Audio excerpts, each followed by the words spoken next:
అందరికీ నమస్కారం. నా పేరు పాపారావు. నాకు తెలుగు అంటే ప్రాణం. ఎవరైనా తెలుగుని తిరగా మరగా చేసి మాట్లాడితే నాకు చెడ్డ కోపం వచ్చేస్తా సుమి. అంతగా తెలుగుని ప్రేమించే నాకు దొరికిన భార్య ఒక బెంగాలీ అమ్మాయి.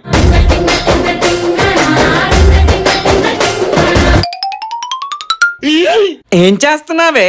అగ్గి పడుతున్నాను జీ. నీ మొహం మండ. అది అగ్గి పడుతున్నాను కాదు, సిగ్గుపడుతున్నాను అనాలి. ఏది 2 ముక్కలు తెలుగులో మాట్లాడు. ప్రియమైన భర్త గాడికి. అది గాడు కాదమ్మా, ప్రియమైన భర్త గారు అనాలి.